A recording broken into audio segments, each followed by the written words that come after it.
안녕하세요. 이주의 서재입니다. 오늘 읽어볼 작품은 미국 작가 루이자 메이의 엘콧의 대표작 작은 아씨들입니다. 너무 유명한 작품이죠. 네 자매의 성장 이야기입니다. 이 이야기는 어떻게 150년이 지난 지금까지도 계속 읽히고 있을까요? 작가 루이자 메이 올컷은 실제로 세 자매와 함께 자라며 가난하지만 단단한 가정 안에서 성장했습니다. 그리고 그 자신의 경험을 바탕으로 마치 가족의 일기처럼 이 소설을 써내려 갔죠. 당시엔 소녀들을 위한 이야기로 출간되었지만 지금 우리는 이 작품을 통해 사랑, 자존심, 질투, 실패, 꿈, 그리고 성장이라는 아주 보편적인 인생의 순간들을 마주하게 됩니다. 조는 왜 그렇게 자유를 갈망했을까요? 매그는 왜 현실과 꿈 사이에서 흔들렸을까요? 베스와 에이미는 무엇을 통해 자신의 자리를 찾아왔을까요? 이제 네 자매의 사계절 같은 시간을 천천히 함께 걸어가 보겠습니다. 작품의 배경은 남북 전쟁이 한창이던 1860년대의 미국 매사추세츠주 콩코드입니다. 네 자매들. 무슨 크리스마스가 이래. 선물도 없고. 조가 카펫에 벌렁 드러누운 채 투덜거렸다. 가나는 이제 지겨워. 자신의 낡은 옷을 쳐다보며 매그가 한숨을 내쉬었다. 어떤 애들은 예쁜 물건을 많이 가지고 있는데 우리처럼 아무것도 없는 애들도 있잖아. 이건 너무 불공평해. 막내 에이미도 속상한 듯 코를 실룩거리며 한마디 거들었다. 그래도 우리에겐 아빠와 엄마가 계시잖아. 우리 네 자매도 있고. 구석에 앉아있던 베스가 조용히 한마디 했다. 베스의 말에 자매들의 얼굴은 잠시 환하게 밝아졌다. 하지만 이내 조의 서글픈 말에 다시 침울해지고 말았다. 아빠는 지금 안 계시잖아. 언제 돌아오실지도 모르고. 아빠는 멀리 전쟁터에 계셨다. 언제 돌아오실지 모른다는 말은 영원히 돌아오지 못할 수 있다는 말이기도 했다. 모두 잠시 말을 잃어버렸다. 이번 크리스마스에 선물 없이 지내기로 한 건 정말 잘한 일이야. 엄마가 이번 겨울은 모두에게 힘든 시기가 될 거라고 하셨잖아. 남자들이 전쟁터에 나가 고생하는데 우리만 크리스마스를 즐기자고 돈을 쓰는 건 너무 이기적인 행동이야. 우리가 대단한 일은 못해도 작은 희생쯤은 할 수 있으니까 참아야 해. 나도 그게 잘 안 되지만 말이야. 매그는 분위기를 바꾸려고 일부러 밝게 말했다. 하지만 우리가 아낀다고 도움이 될까? 우리 넷이 가진 돈은 고작 $4뿐인데 그게 군인들에게 얼마나 도움이 되겠어. 난 엄마가 우리에게 선물을 주지 않겠다고 하신 것에 이의가 없어. 하지만 물의 요정과 신트람은 꼭 사고 싶어. 오래전부터 정말 가지고 싶었던 책이거든. 책벌레인 조가 단호하게 말했다. 난 내 돈으로 새 학부를 사고 싶은데. 베스도 한숨을 내쉬며 들릴 듯 말 듯 말했다. 난 팝업표 색연필 살 거야. 나한테 꼭 필요해. 에이미도 큰 소리로 덧붙였다. 엄마도 우리 돈에 대해선 별 말씀 없으셨어. 우리가 모든 걸 포기하길 바라시는 건 아닐 거야. 그래서 말인데 각자 갖고 싶은 걸 사서 조금이라도 즐겁게 지내자. 조가 상황을 정리하며 큰 소리로 말했다. 맞아. 나는 힘들었어. 성가신 아이들을 가르치느라 단 하루도 집에서 편히 쉰 적이 없다고. 매그가 투덜거리며 말을 받았다. 나는 어떻고 까다롭고 신경질적인 할머니랑 몇 시간 동안 집안에 갇혀 있어봐. 잠시도 못 쉬게 하고 매사에 불평불만이야. 할머니를 한 대 때리고 창밖으로 뛰어내리고 싶었던 적이 한두 번이 아니야. 조가 분통을 터뜨리며 말했다. 내 생각에 설거지하고 집안 정리하는 게 더 힘든 일 같아. 이 손 한번 봐. 이렇게 거칠고 둔해져서 어떻게 피아노 연주를 하겠어? 베스가 한숨을 지으며 거칠어진 자신의 손을 내려다보았다. 그래도 나만큼 괴롭진 않을걸? 언니들은 매일 학교에 가지 않아도 되잖아. 공부 못한다고 놀리고 옷차림 가지고 비웃고 코가 못생겼다고 무리하는 애들이랑 학교 안 다녀도 되잖아. 에이미가 발끈하며 말했다. 무리가 아니고 무시겠지. 그러자 조가 웃으며 지적했다. 나도 알아. 조 언니, 괜한 끄트리나 잡지 마. 언니나 잘하라고. 에이미가 대꾸했다. 그만해 얘들아. 만약 우리 어릴 적에 아빠가 날려버린 그 재산을 아직도 갖고 있으면 얼마나 좋을까? 그렇다면 정말 행복할 것 같아, 조. 기억나니? 매그가 두 동생을 말리며 말했다. 언니도 참, 며칠 전에는 돈 많아도 매일 싸우는 킹 아저씨네 애들보다 우리가 더 행복하다고 그랬잖아. 그 말이 맞아, 베스. 비록 일을 해야만 하지만 우리는 이렇게 한자리에 모이면 늘 즐겁고 신나잖아. 조 말대로 우리는 유쾌한 마녀들이야. 조 언니는 늘 그런 이상한 말을 쓰더라. 에이미가 조를 쳐다보며 한마디 했다. 그러자 조는 벌떡 일어나 앞치마 주머니에 손을 찔러 넣고 휘파람을 불기 시작했다. 조 언니, 그러지 좀 마. 꼭 남자애 같잖아. 그게 뭐 어때서? 난 숙녀답지 않은 여잔 정말 질색이야. 나는 내숭 떠는 여자애들이 더 밥맛이던데. 정답게 지저귀는 작은 둥지 안의 새들. 베스가 우스꽝스러운 말을 하자 조와 에이미는 그만 웃음을 터뜨리고 말았다. 조, 에이미, 너희 둘 다 장난질할 나이는 지났잖아. 조세핀, 이제 키도 크고 머리도 올렸으니 숙녀다운 몸가짐을 해야지.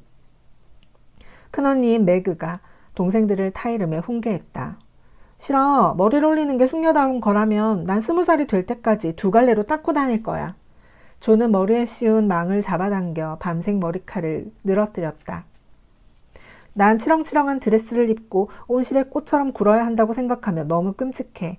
난 남자가 아닌 게 실망스러워 미칠 지경이라고. 특히 요새는 더더욱 그래. 아빠와 전쟁터에 나가 함께 싸우고 싶은데 집안에 틀어박혀 양말이나 짜고 있어야 하다니. 가여운 조 언니, 우리가 남자처럼 대해주면 되잖아. 조세핀 대신 계속 조라고 부르면서 말이야. 베스가 조의 머리를 부드럽게 쓰다듬으며 위로해 주었다. 에이미, 너는 말이야. 너무 새침해서 탈이야. 숙녀 어쩌고 하면서 잘난 체하는 건 조의 막말만큼이나 나빠. 그것도 옳지 않은 행동이라는 걸 명심해.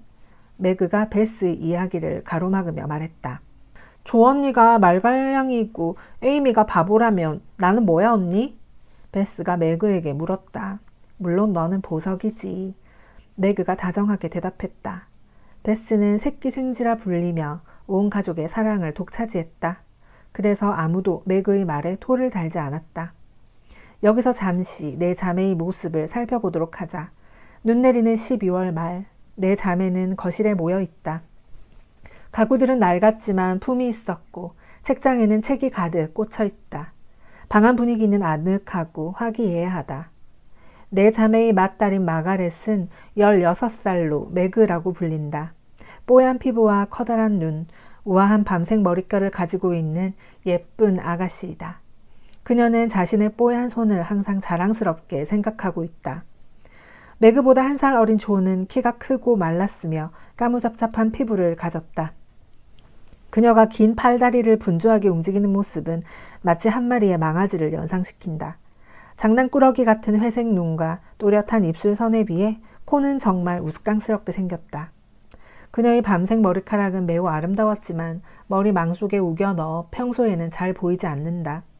둥그런 어깨, 큼직한 손발, 헐렁한 옷차림의 조는 항상 성장기인 탓에 어정쩡한 모습이었는데 본인은 그걸 무척 싫어했다. 가족들이 모두 베스라고 부르는 엘리자베스는 13살이다. 장밋빛 피부와 비단결 같은 머릿결, 초롱초롱한 눈을 가졌다. 베스는 수줍음을 잘 타고 언제나 온화한 표정을 짓고 있다. 하지만 종종 혼자만의 세계에 빠지곤 하는데 그 세계는 베스에게 애정과 믿음을 보여주는 몇 사람만 들어갈 수 있다. 에이미는 막내지만 가장 아름답다. 푸른 눈과 어깨까지 늘어지는 금발머리, 투명한 피부와 날씬한 몸매는 완벽한 꼬마 귀부인의 모습이다. 내 자매의 성격은 이야기를 통해 차차 알게 될 것이다. 괴종시계가 6시를 알렸다. 베스는 일어나 난로 주위를 청소하고 엄마의 실내화를 데우기 위해 벽난로 앞에 놓았다. 엄마가 돌아오실 시간이 된 것이다. 다른 자매들도 각자 자기 일을 시작했다. 매그는 램프를 켰고 에이미는 누가 시키지도 않았는데 안락의자에서 일어났다. 조는 엄마의 실내화를 불 앞에 좀 더 가까이 놓았다.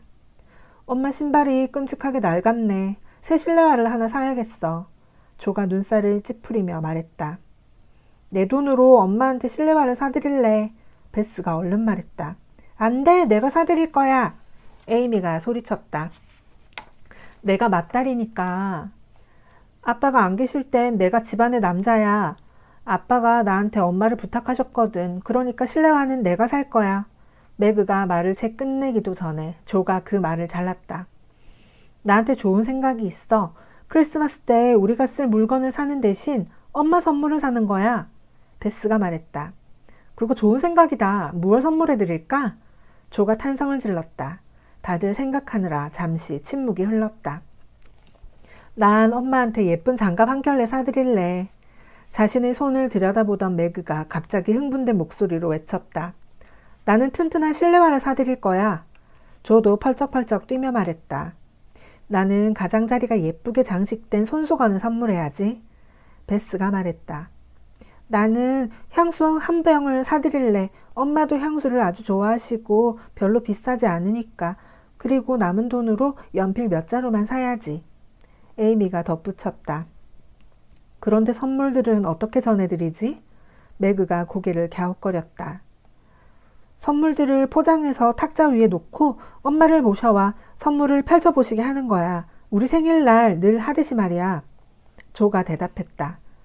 난 반대야. 사실 난 내 생일날 얼마나 부담스러웠는지 몰라. 선물은 좋지만 모두들 내가 선물 꾸러미를 열어보는 걸 유심히 쳐다보고 있는데 얼마나 부끄럽던지. 차와 함께 먹을 빵을 난로불에 굽고 있던 베스가 말했다. 우리가 선물을 준비하고 있다는 걸 엄마가 눈치채지 못하게 하자. 그냥 우리 것을 사는 척하는 거야. 그 다음 엄마를 깜짝 놀라게 해드리는 거지. 오늘은 크리스마스 저녁 공연 준비를 해야 하니까 내일 오후에 선물을 사러 가자. 조가 뒷짐을 지고 방 안을 왔다 갔다 하며 말했다. 난 다음부터는 연극을 안 할 거야. 이제 연극할 나이는 지났다고. 매그가 말했다. 언니가 연극을 안 한다고? 연극을 하면 금색 종이 보석을 달고 하얀 드레스 자락을 끌 수 있는데? 그리고 언니는 우리 중에서 가장 훌륭한 배우야. 언니가 연극을 그만두면 우리 공연은 끝장이야. 조가 말했다. 자, 이제 연습을 시작하자. 기절 장면부터 다시 해보자. 에이미, 그렇게 뻣뻣하게 하지 말고. 난 못해. 내가 기절을 해봤어야 알지. 그리고 바닥에 풀썩 쓰러지다가 온몸에 멍이 들면 어떡해. 차라리 방바닥 말고 의자 위에 쓰러지면 안 될까? 체구가 작아 악당에게 고함치는 역을 맡게 된 에이미가 대꾸했다. 내가 시범을 보여줄게.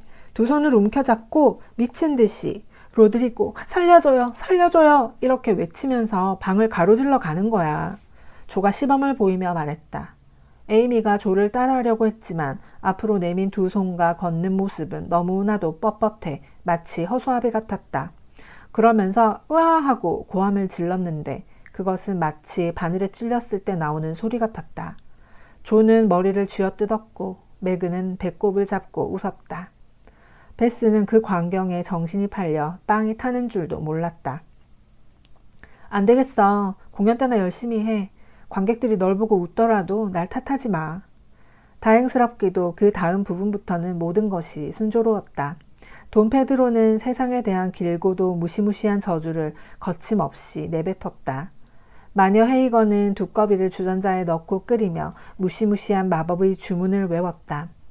로드리고는 팔목을 묶고 있던 사슬을 풀었고 휴고는 독약을 마신 후 자신의 행동을 후회하며 고통스럽게 죽어갔다.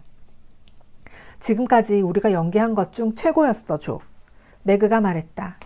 조 언니는 정말 대단해. 글도 그렇게 잘 쓰고 연기도 잘하고 치마 입은 세익스피어라고나 할까? 자매들이 저마다 놀라운 천재성을 가지고 있다고 믿는 베스가 조를 치켜세웠다. 별로 대단한 것도 아니야. 비극 마녀의 저주가 사실 괜찮긴 하지. 하지만 난 세익스피어의 맥베스 같은 걸 공연해보고 싶어. 특히 죽이는 장면을 해보고 싶어. 그러자 조가 겸손하게 대꾸했다. 아니, 저건 단검이 아니냐? 조가 비극 배우처럼 손을 허우적거리며 말했다. 어머, 빵 굽는 데다 엄마 신발을 올려놓으면 어떡해. 베스가 구경하다 넋이 나가서 그랬나 봐. 매그가 호들갑스럽게 소리쳤고 자매들은 한바탕 깔깔 웃어댔다. 연습은 이쯤에서 끝났다. 얘들아, 너희들이 즐거워하는 모습을 보니 나도 정말 기쁘구나. 신인 여배우들의 등 뒤에서 밝은 목소리가 들렸다. 그러자 자매들은 모두 엄마에게 인사하러 달려갔다. 엄마는 유행이 지난 회색 망토를 걸치고 있었지만 아이들 눈에는 그 누구보다 아름다워 보였다. 그녀는 자상하고 부드러운 미소를 머금고 있었다. 오늘은 어떻게 지냈니? 난 내일 보낼 소포들을 준비하느라고 바빴단다. 그래서 저녁 식사에 맞춰올 수 없었어. 누구 찾아온 사람 없었니, 베스? 매그, 감기는 좀 나았어? 피곤해 보이는구나, 조. 그리고 에이미, 이리 와서 키스해주렴. 마치 부인은 눈에 젖은 망토를 벗으며 아이들을 챙겼다. 그리고 따뜻해진 실내화를 신고 벽난로 옆 안락의자에 앉았다. 에이미를 무릎에 앉힌 부인은 하루 중 가장 행복한 시간을 보낼 준비를 했다. 네 자매는 각자 엄마를 편안하게 해드리려고 부지런히 움직였다. 매그는 식탁을 정리했고 조는 장작을 더 가져왔으며 베스는 주방에서 비스킷을 가져왔다. 에이미는 팔짱을 낀 채 이것저것 지시만 했다. 이윽고 모두 탁자 앞에 둘러앉아 마치 부인이 행복한 얼굴로 말했다. 기쁜 소식이 있단다. 저녁 먹고 나서 이야기하자꾸나. 네 자매의 얼굴이 갑자기 환하게 빛났다. 베스는 너무 기뻐 박수를 치다가 들고 있던 비스킷을 가루로 만들었고 조는 냅킨을 공중으로 던지며 환성을 질렀다. 편지다 편지! 아빠 만세! 그래, 아름답고 긴 편지란다. 아빠는 잘 지내신다는구나. 우리가 걱정했던 것보다 겨울을 편히 날 수 있을 것 같다고 하셨어. 아름다운 크리스마스 축하 인사도 함께 보내셨지. 그리고 마지막으로 너희들을 위해 글을 남기셨단다. 마치 부인이 주머니를 손가락으로 톡톡 치며 말했다. 빨리 먹자. 멋부릴 생각하지 말고 어서 먹어. 에이미. 조는 너무 기뻐 허둥대다가 버터 바른 빵을 바닥에 떨어뜨렸다. 베스는 조용히 자기가 좋아하는 구석에 자리를 잡았다. 아빠가 목사로 지원하신 건 정말 잘하신 일이야. 젊은 군인들과 함께 싸우기에는 연세가 너무 많으시잖아. 매그가 차분한 목소리로 말했다. 내가 북치는 군인이나 간호사가 되어 아빠를 곁에서 도와드릴 수 있으면 얼마나 좋을까? 조가 아쉬운 듯 말했다. 텐트에서 자고 맛없는 밥을 먹고 깡통에다 물을 마시는 생활은 정말 괴로울 거야. 에이미가 한숨을 쉬며 말했다. 아빠는 언제쯤 돌아오실까요? 베스의 목소리가 가늘게 떨렸다. 아마 몇 달은 걸리실 거야. 아빠는 항상 맡은 일에 최선을 다하시잖니? 그러니까 빨리 돌아오시라고 조르면 안 된단다. 이제 편지를 읽어보자꾸나. 마치 부인과 네 자매는 벽난로 앞에 모였다. 엄마가 의자에 앉아 베스는 그 발치에 가서 앉았고 매그와 에이미는 의자 팔걸이에 걸터 앉았다. 조는 울컥하는 모습을 들키지 않으려고 의자 등받이에 기대어 섰다. 전쟁터에서 가족에게 보내는 편지들이 대부분 그렇듯 아빠의 편지 역시 가슴 뭉클한 내용으로 가득했다. 편지에는 병영 생활에 대한 생생한 묘사와 함께 희망차고 밝은 내용이 이어졌다. 편지 끝부분에는 어린 딸들을 생각하는 아버지의 마음이 담겨 있었다. 우리 딸들에게 사랑을 전해주시오.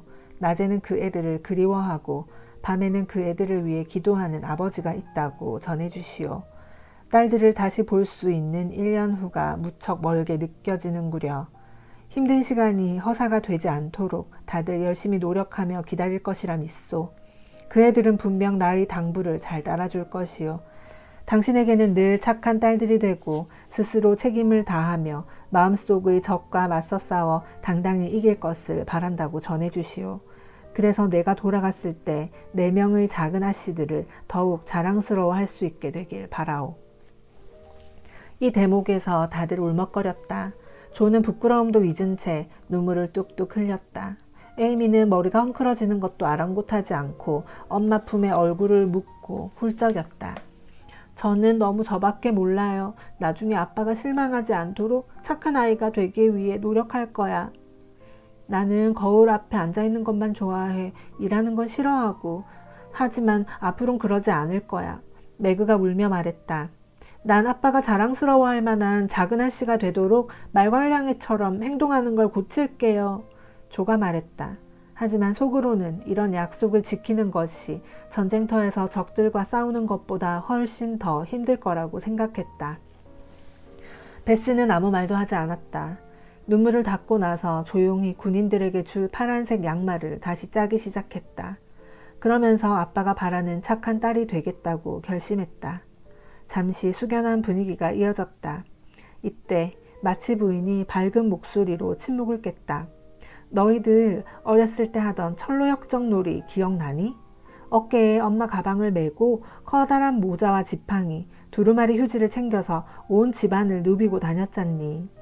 파괴된 도시인 지하실에서부터 하늘의 도시라며 꾸민 지붕 위까지 말이야. 그 놀이 제일 좋아했잖아.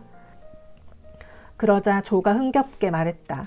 얼마나 재밌었는데요. 특히 사자 옆을 지나 악마와 맞서 싸우고 마지막에 마녀들의 계곡을 지날 때는 정말 좋았어요.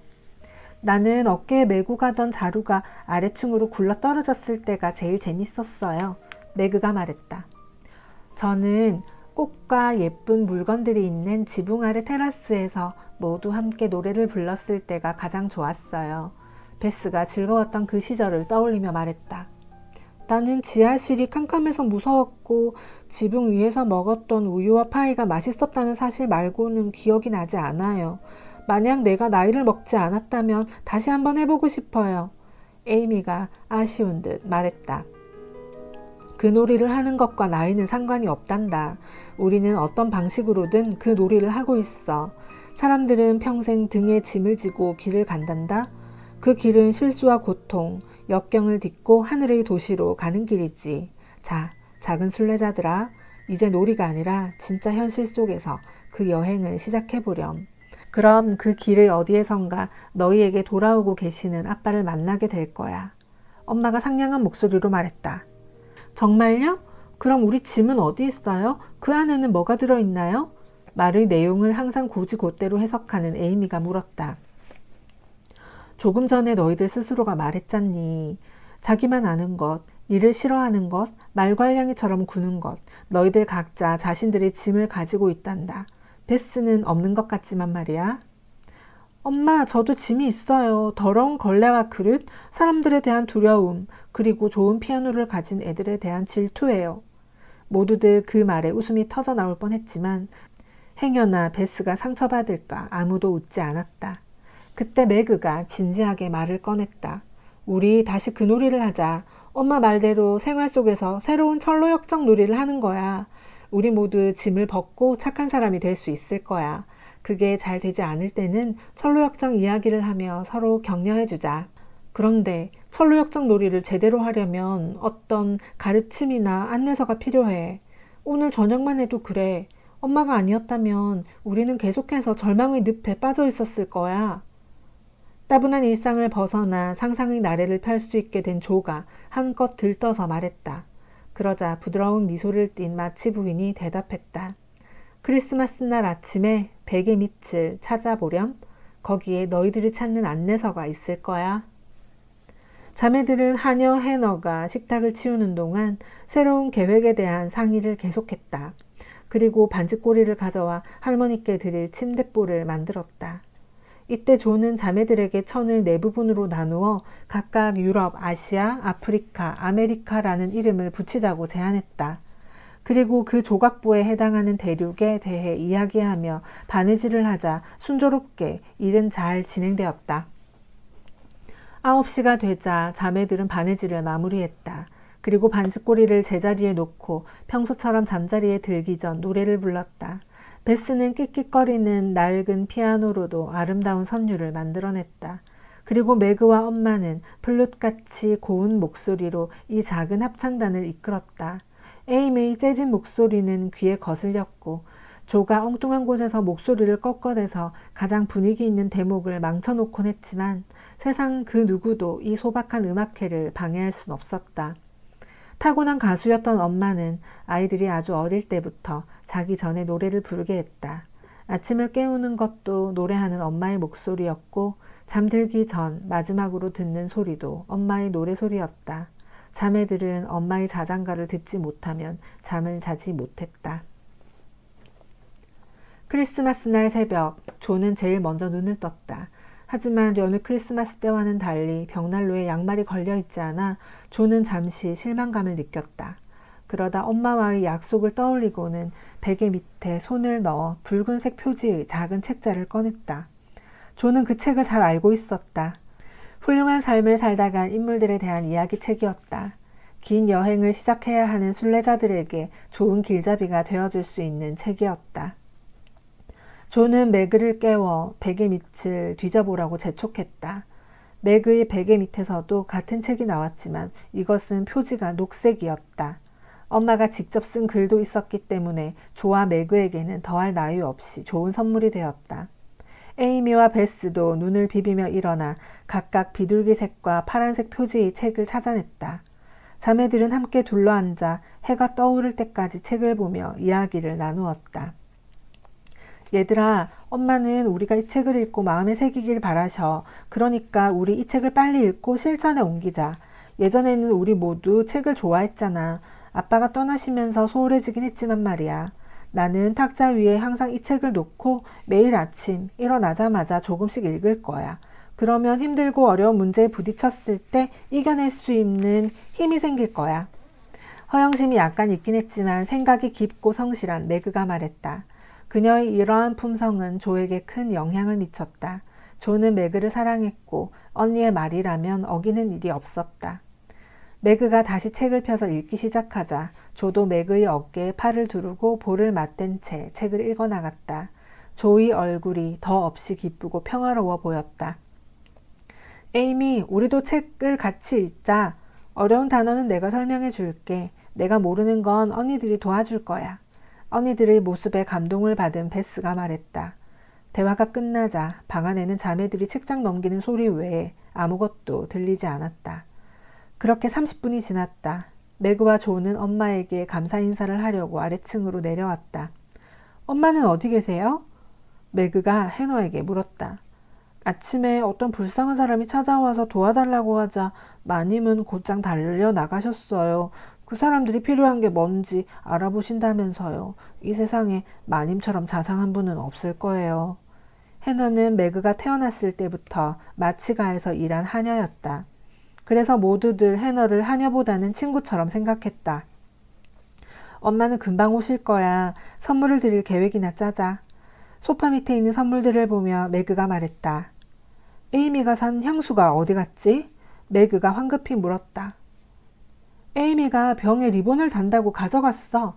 신발을 길들인다고 실내화를 신은 채 뛰어다니던 조가 대답했다. 내가 가져온 손수건 예쁘지 않아? 내가 이렇게 수도 놓아봤어. 베스는 자신의 손수건을 흡족한 듯 바라보았다. 해너가 빨아서 다림질을 해주었고 베스가 직접 가장자리에 술을 놓았다. 이때 문이 닫히는 소리와 함께 복도에서 발걸음 소리가 들려왔다. 엄마가 오셨나 봐. 빨리 바구니를 숨겨. 조가 말했다. 하지만 발소리의 주인공은 에이미였다. 방 안으로 들어오다가 언니들의 당황한 모습을 보고 에이미는 얼굴이 빨개졌다. 너 같은 늦잠꾸러기가 아침 일찍 어디 갔다 온 거야? 매그가 놀라며 물었다. 향수를 좀 더 큰 병에 든 걸로 교환해 왔어. 내 돈을 남기지 않고 엄마에게 좀 더 좋은 걸 주려고 말이야. 나는 이제부터 이기적인 사람이 되지 않을 거야. 에이미는 그렇게 말하고 큰 병에 든 향수를 꺼냈다.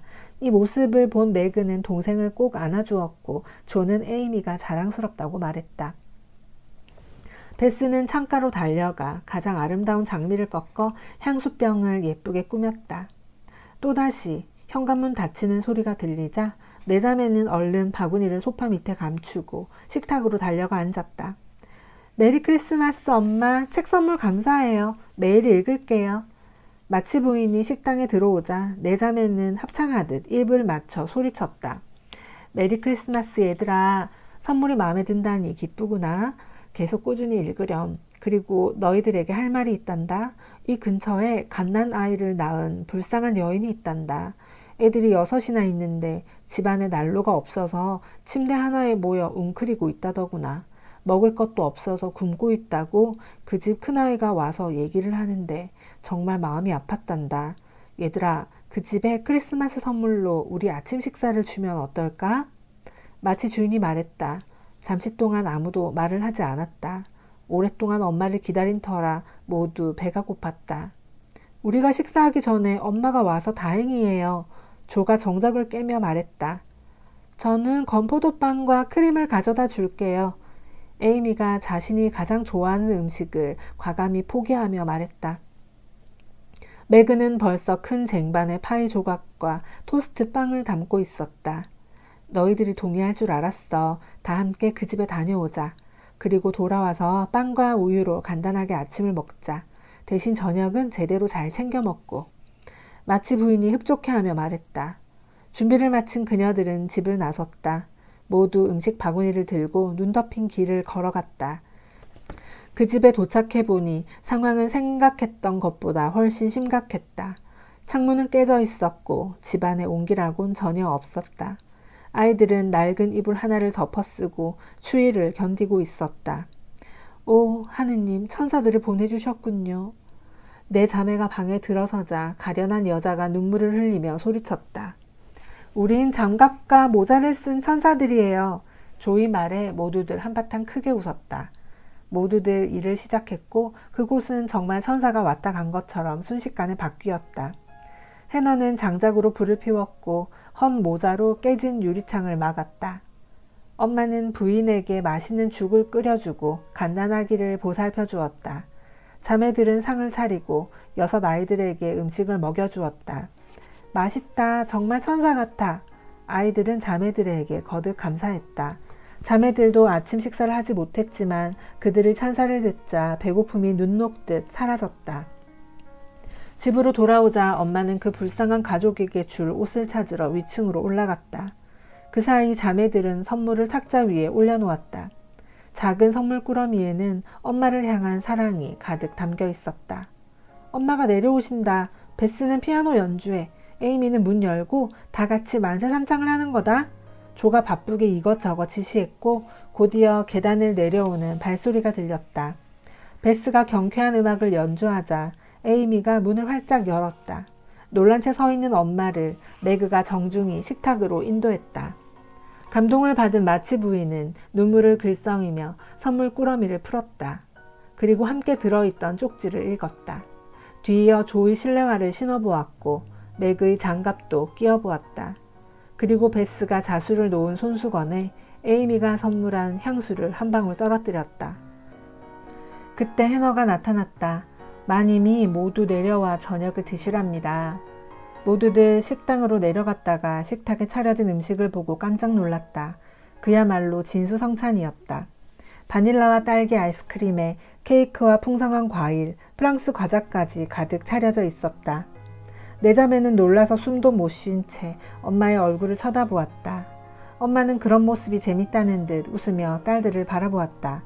요정들이 왔다 간 걸까? 에이미가 물었다. 아니야, 산타클로스야. 베스가 말했다. 모두 엄마가 준비하신 거죠? 매그가 웃으며 말했다. 너희들 모두 틀렸단다. 이건 로렌스 씨가 주신 거야. 마치 부인이 환하게 웃으며 말했다. 로렌스 할아버지요? 왜 주신 걸까? 우리는 그분을 잘 모르는데. 매그가 고개를 갸우뚱거리며 말했다. 아까 해너가 로렌스 씨 댁 하인에게 오늘 아침 이야기를 했다는구나. 그 이야기를 로렌스 씨께서도 들으셨나 봐. 그분은 그 이야기를 듣고 무척 감동하셨대. 로렌스 씨는 너희 외할아버지하고도 친구분이셨거든. 오늘 이야기를 듣더니 이렇게 성대한 만찬을 준비해 주셨어. 분명히 로렌스 씨 손자가 그렇게 하자고 했을 거야. 그 애는 정말 착해 보이던데 친해졌으면 좋겠다. 그리고 그 애도 우리랑 친해지고 싶어 하는 것 같고. 하지만 워낙 수줍음이 많아 보이는 데다가 가끔 마주치는 일이 있어도 매그 언니가 말을 못 붙이게 하니. 예전에 우리 집 고양이가 도망을 갔었는데 그 애가 돌려주러 왔었어. 그때 울타리 너머로 그 애랑 몇 마디 나누며 친해지고 있었어. 그런데 매그 언니가 오니까 그 애가 황급히 돌아가 버리더라. 나중에 그 애와 다시 이야기를 나누고 싶어. 조가 어깨를 한번 으쓱하며 말했다. 참 교육을 잘 받은 애 같더구나. 예의 바른 신사였어. 나중에 정식으로 소개하고 만나보렴. 이 꽃다발들도 그 애가 직접 가져온 거란다. 위층에서 너희들이 웃고 떠드는 소리가 들리니까 부러워하는 눈치던데 조금 더 있다가 가라고 할 걸 그랬나? 마치 부인이 조에게 말했다. 괜찮아요. 오늘은 그냥 돌아가는 게 나았어요. 조만간 다른 연극을 하게 되면 그때 불러요. 아마 그 애도 우리랑 함께 연극을 하게 될지도 모르죠. 정말 재밌겠다. 조가 자신의 장화를 보며 말했다. 이렇게 예쁜 꽃은 처음이야. 어쩌면 이렇게 예쁠까. 매그가 감탄했다. 그래, 아름답구나. 하지만 난 베스가 준 장미가 훨씬 예쁘단다. 마치 보이는 허리춤에서 반쯤 시든 장미를 꺼내 살짝 향기를 맡으며 말했다. 아빠한테 이 꽃다발을 보내드리고 싶어요. 아빠는 우리처럼 즐겁게 크리스마스를 보내실 수 없겠죠? 베스가 엄마에게 안기며 속삭였다.